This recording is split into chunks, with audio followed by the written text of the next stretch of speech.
Bonjour à tous nos nouveaux étudiants Jeux2i. Alors, comme vous le savez bien, tout au long de ces 2 années d'études, vous serez amené à utiliser la platine LabDeck qu'on voit devant nous.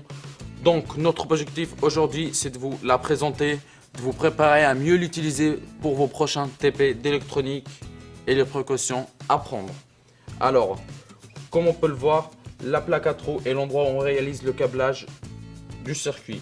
Les alimentations viennent sur les rails rouges, plus 15 volts ou plus 5 volts, et bleu, moins 15 volts ou la masse. Les rails verticaux qu'on voit là servent à connecter les composants entre eux. 2 pattes de composants sur la même rail sont interconnectées. Donc, faut pas oublier, les circuits intégrés se placent à cheval au milieu de manière à avoir toutes les pattes sur des rails différentes. Alors nous allons faire un câblage qui est très simple. Nous allons essayer d'allumer une LED avec une résistance. Et avant de passer au câblage, je vais vous dessiner le schéma. Nous allons mettre 5 volts en alimentation avec une résistance qui sera reliée en série à notre LED. Qui sera allumée bien sûr.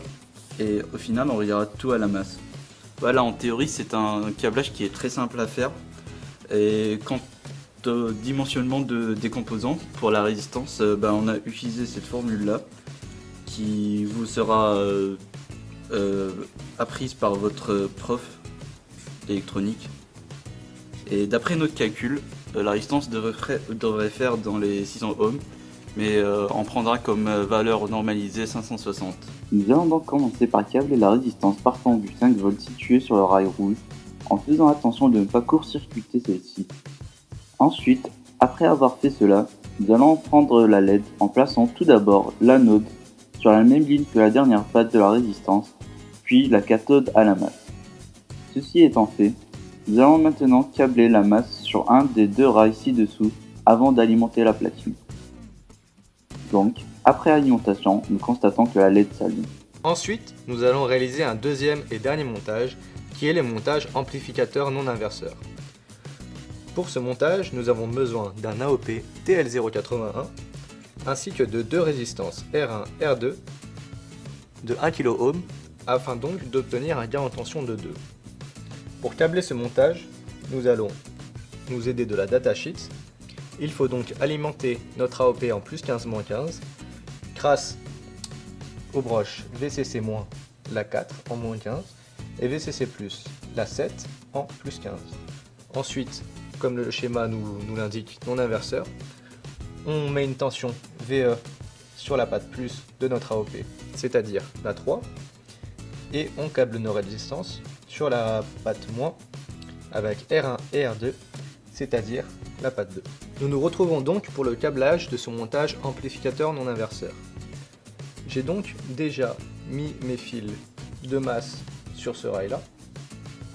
Pour l'alimentation, plus 15, moins 15 de l'AOP, le plus 15 sur le rail rouge et le moins 15 sur le rail bleu. Et enfin, comme tension d'entrée, j'ai choisi d'utiliser le plus 5 volts et le positionner sur le rail juste au-dessus de la masse. Maintenant, afin de positionner mon TL081, il faut que je fasse attention à ne pas faire de court-circuit.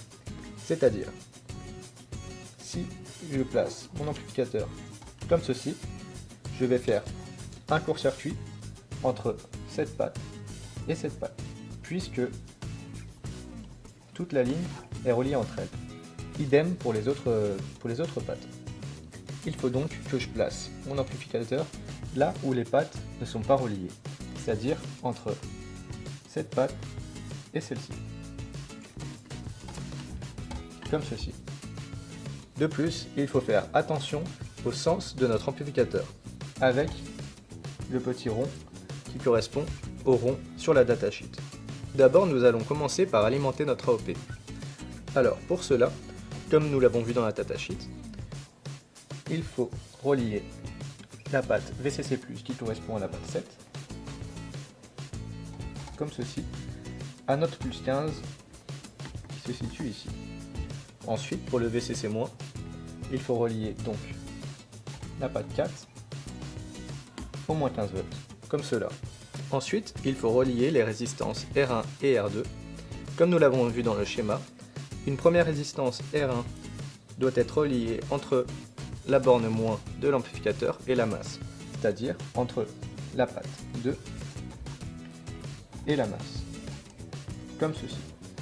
Enfin, la seconde résistance doit être reliée entre la patte 2 et la sortie, c'est-à-dire entre le moins et la sortie qui correspond à la patte 6, comme ceci. Enfin, il ne nous reste plus qu'à relier la tension d'alimentation sur la borne plus de notre AOP, qui correspond donc à la patte 3. Donc, sur la patte 3, nous mettons du 5 volts. Afin de visualiser la tension VS en sortie, nous mettons un fil sur une sortie qui ira à l'oscilloscope sur la borne 6 de notre AOP, qui correspond à la sortie. Comme nous le voyons à l'oscilloscope, nous obtenons une tension de 10 volts continue du fait que nous ayons mis 5 volts en entrée avec un gain de 2.